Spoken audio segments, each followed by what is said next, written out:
Yeah, what's up? This is Boxing Combo giving you some info on last night's fight here in Puerto Rico in Bayamon. And for those guys that was wondering about what happened, for those who couldn't make it, for those who live outside of Puerto Rico and was wondering what the results was, well, in the Vazquez Jr. fight, apparently from what I read, he won by knockout in the 8th round, I believe. Vazquez Jr. defending his title at 122. And you have Rocky Ramon Martinez. This kid, everyone knows, he likes to go to battle, and in each and every fight, they're always entertaining, good fights, just like the Vazquez fights are always entertaining. These are two aggressive type fighters.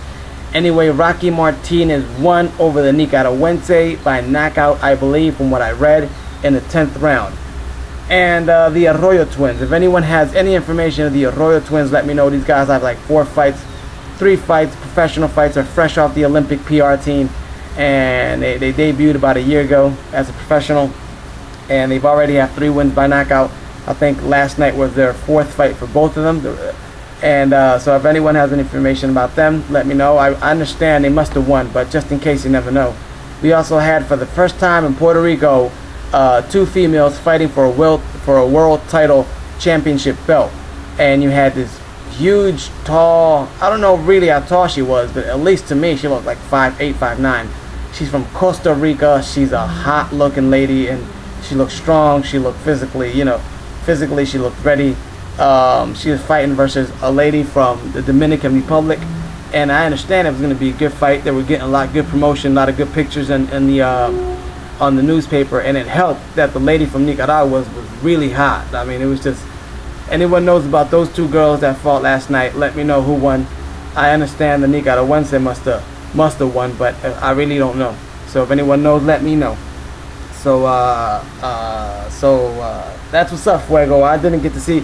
I saw that you wrote on the page also that you didn't get to go see the fight. Me neither. I was gonna go see the fight across the bar, but it was raining, and then I was starting to see some real good fights on Fox Deportes. They give that every Saturday. They give a 2-hour event of good fights, young prospects coming up. They even had a young American-Mexican fighter trained by Freddie Roach's kid. Man, this kid is awesome. Matter of fact, he wanted to go fight in the Olympics or participate in the Olympic team for Mexico, I believe. And Freddie Roach told him not to do that because he's great talent. He wanted him to go pro already. I think he just turned 18, so that tells you how good he is. And Freddie Roach is saying it himself.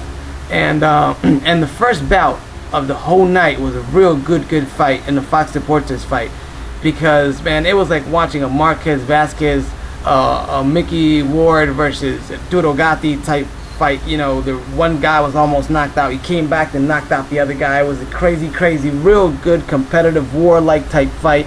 That was last night on Fox Deportes. They give these 2-hour boxing events every week, every Saturday. It's called Top Rank Boxing. I believe it must be promoted by Bob Arum.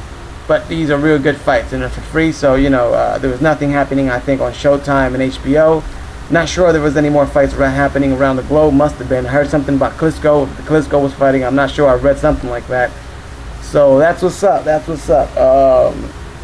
I need to do another vid to respond to a couple of the cats here on YouTube that. I read all the comments. It's just sometimes I don't have all the time to do the videos because I usually get home late. But I do read all the comments. It's a lot of fun. And so that's what's up with boxing today, last night. Next week, I'm going to have to look at the schedule. I don't even remember who's fighting next week. I know we're close to the COTTO fight, and I haven't even given you the prediction on the COTTO YORI Foreman fight. But I'll tell you this right up front. When they signed that fight, people were saying, "Oh, this is an easy fight. YORI Foreman, man, this kid is a bum. It's an easy fight. He beat Daniel Santos because Daniel Santos was way out of shape. Daniel Santos was not the same Daniel Santos we are used to seeing.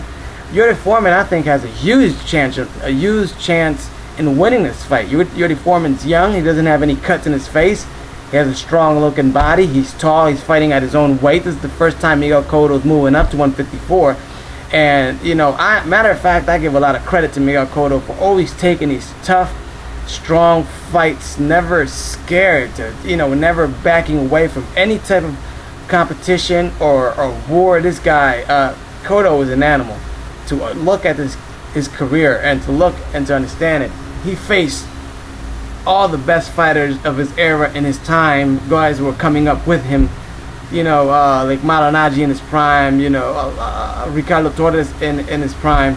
He fought all these cats his age and his weight class, and was never scared to, would never want to back down from any competition or any challenge. And now he wants to face YORI Foreman, which people may think is going to be an easy fight. I do not think at all it's going to be an easy fight. Matter of fact, I think YORI Foreman has a big chance in winning. You got to remember, he has a good jab, he moves, he doesn't stand there. COTTO couldn't get to Margarito's body, and Margarito comes forward. Doesn't have much lateral movement, and still COTTO couldn't get to Margarito's body. So imagine another 6 foot tall type guy, 154, that moves around the whole fight, very uncomfortable.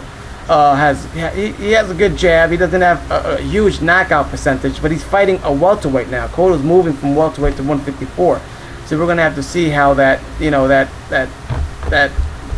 that looks for him in that weight class, to see how. I gotta see I've seen some pictures of him. Physically, he looks great. Physically, COTTO looks great right now. So he looks like he's already in shape, which you never really see that in COTTO's training. I think that having Stewart in his corner has been a huge positive thing for Miguel COTTO. But it's not going to be an easy fight. For those who think it's going to be an easy fight, I do not think it's going to be an easy fight. YORI Foreman is not going to stand there. YORI Foreman is going to jab the hell out of Miguel COTTO, and Miguel COTTO's face after the 5th, 6th round, we've seen it starts to swell, and that's going to be a huge factor. So I'm glad that Stewart is in his corner.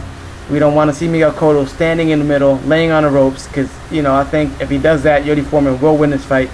But I haven't given you the official prediction. I'll do another bit talking about that one. So get at me. All right.